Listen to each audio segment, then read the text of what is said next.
Hey there everybody, it's me Miko, and today I'm studying 7 Masters Artists art.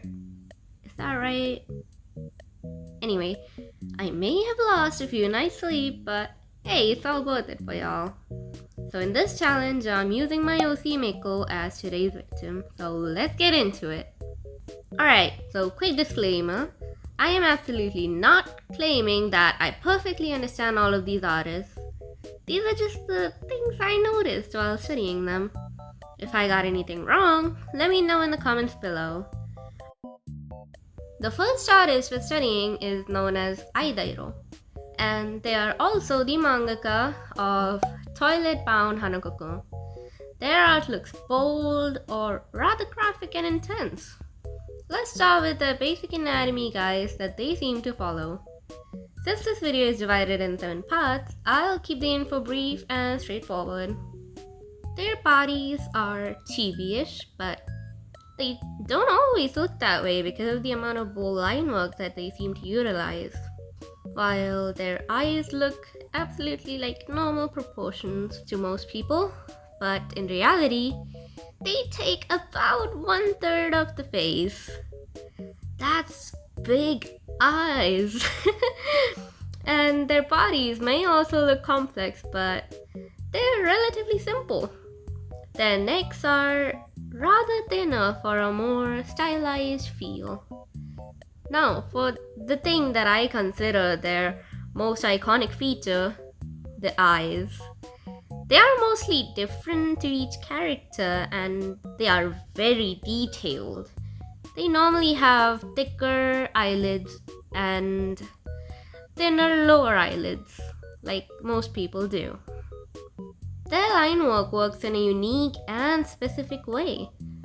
The focal points seem to have the thickest lines, while the areas which, do not need to be noticed that much have much thinner and delicate lines. Now, their colors. They seem to use value contrast more than they use saturation contrast. Looking at their work in black and white, the eyes are always drawn to the face or the eyes in their drawings, I mean. Their art doesn't actually use a lot of soft blending. And for that gradient look, they seem to use hatching or similar colors at very close ranges. Applying all that info on my art, here's what I could come up with.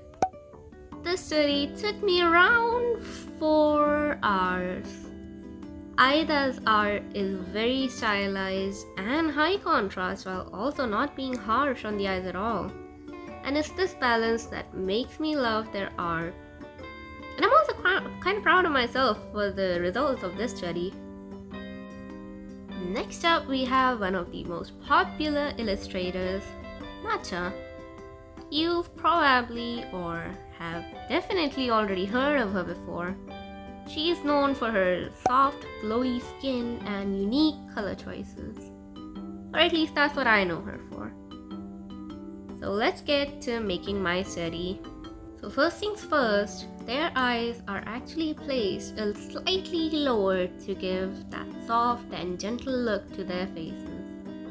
While their faces they seem to be chubby and round, and I've noticed this even for mature characters. Like the faces, they stay the same, but the eyes become slightly sharper.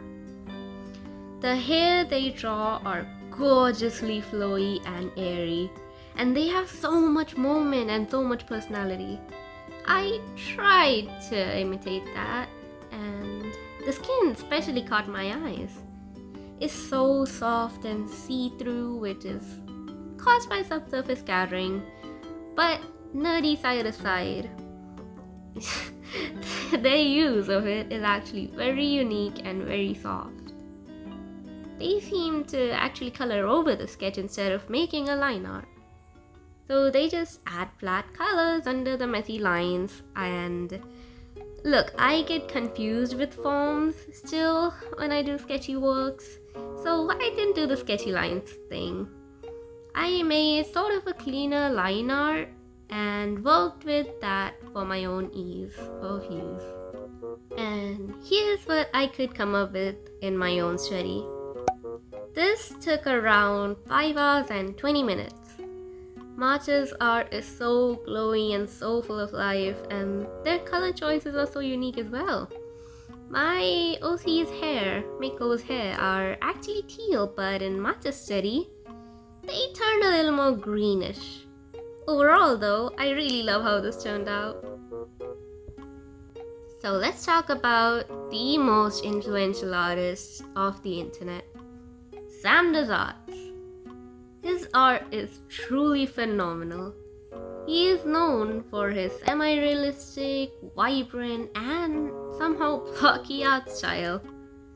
And of course for the art of pretty girls.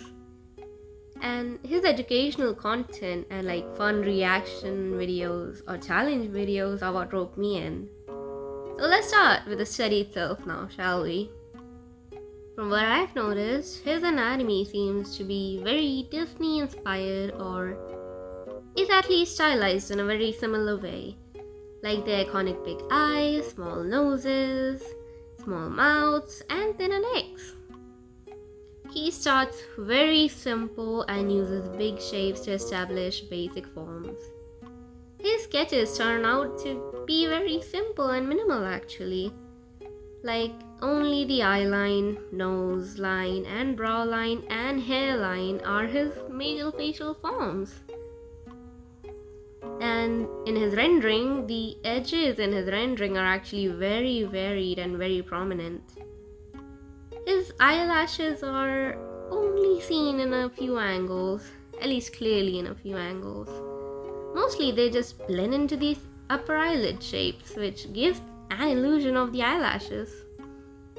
His colors are very saturated, and this is especially seen in lighting. His lighting is also very realistic compared to his stylized anatomy.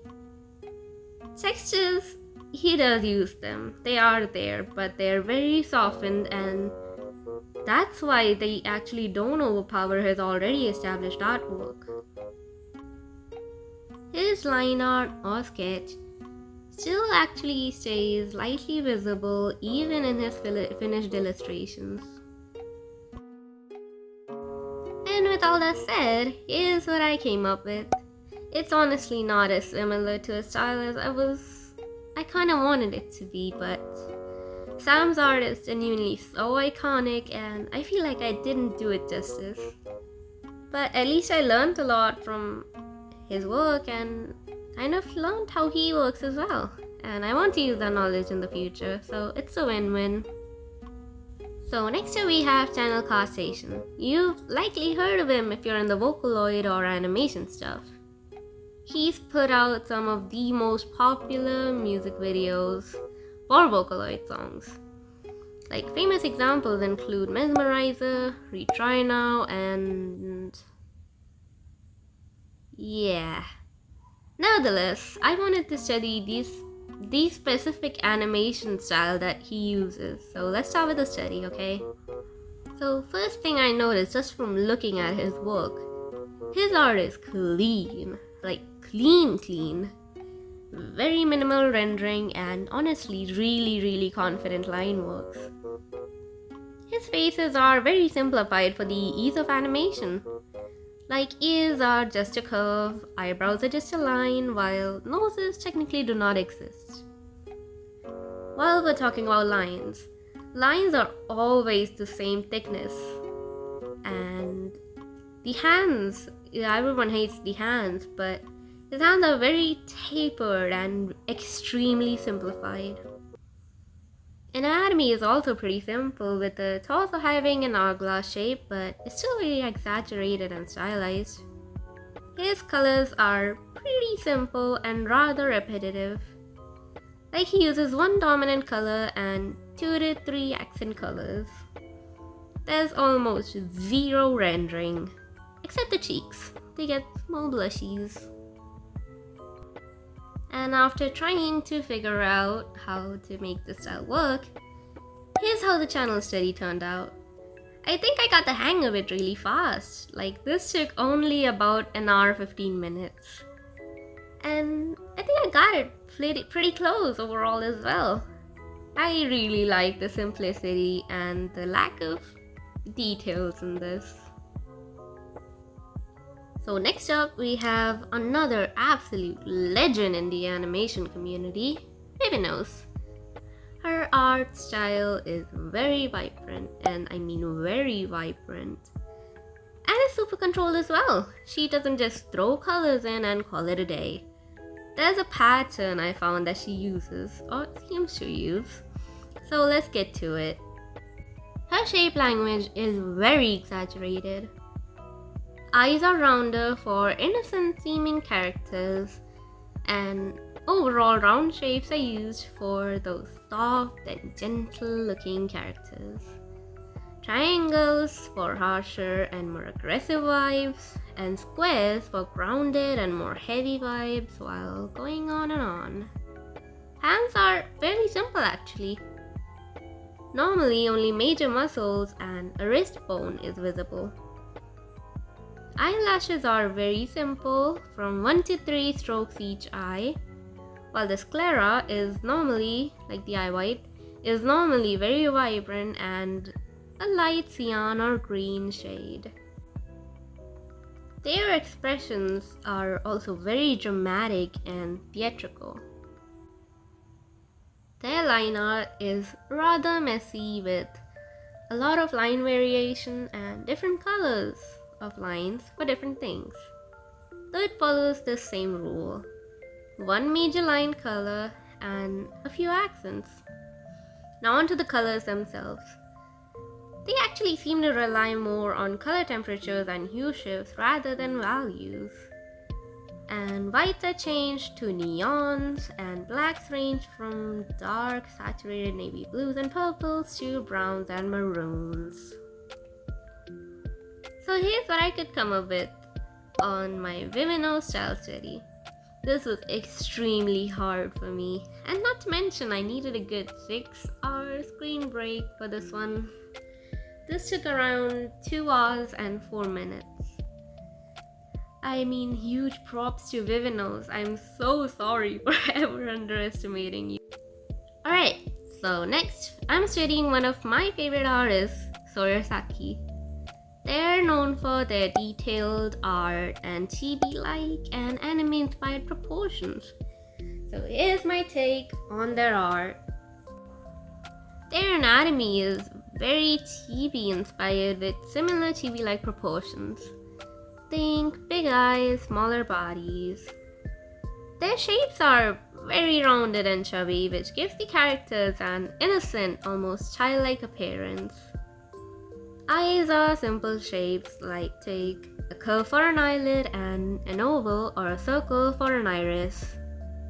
The hairs are a big clump instead of small individual strands, though the strands are still visible normally for details.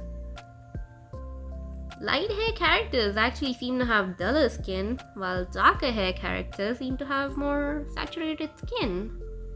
The hair also seems to be drawn with an outline brush with added strokes to blend it in. They seem to mix a lot of big shapes and soft masses with intricate details like laces, ribbons, or embroidery. Their edges aren't actually equally harsh or soft. Like for example, faces are normally made of softer edges while hair or clothing get much harsher edges. Their lighting is not dramatic and is normally very ambient and very soft. There's a ton of textures, especially on clothing and hair. They also seem to make use of some sort of paper texture overlay on the entire illustration for a more hand-drawn feel. And with all those observations, here's what I could make. Their art style is seriously so soft and pastel-y. I am really proud of myself for this one, and I think even if the illustration looks off or different from their art style, I still got the vibe intact and I'm quite happy with it. Next up, we have my favorite artist of all time, Sui Ishida. He's the mangaka behind Tokyo Ghoul and Chojin X. His work has this really painterly, elegant, while also soft and airy vibe to it, which I seriously love. Despite looking up to him though, I never actually studied his art. Kind of weird, eh? So let's get on to the study itself. His anatomy is rather realistic with semi-realistic facial proportions and really anatomically accurate hands. He uses loose strokes to define forms instead of intricate blending and detailing. His art is very painterly and oftentimes gives an oil paint look. So on to colors. He seems to rely mostly on value contrast and color temperatures instead of hues. I can find a lot of illustrations where the darkest area of the illustration was complete black. He tends to change pure blacks and whites to navy blues or whites to beiges or cream tones.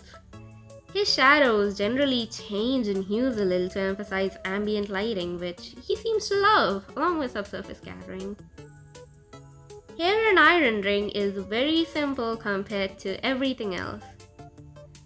Actually, his color choices seem to be on the softer side too.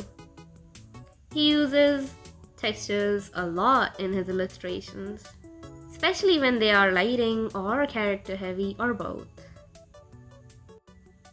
And here's what I could achieve with all that information. I genuinely have to say, his art is seriously elegant and hard to replicate. At least for me. I still tried my best though, and I am really proud of myself for not giving up halfway. Because I didn't study his art because I thought I just wasn't good enough. So good job to me for that. This study took around 3 hours and 22 minutes. And with all that comes the end of this video. Here we have Miko in the styles of aidairo, matcha, sam, channel, vivinos, soresaki, and Sui Ishida. If you watched till the very end, please let me know which artist I should study next in the comments. Thank you so much for watching, and please consider liking this video or subscribing as it helps me create more content like this. I am seriously so thankful for all the support, and I couldn't be more grateful. And with all that, I'll see you all next time. Bye bye!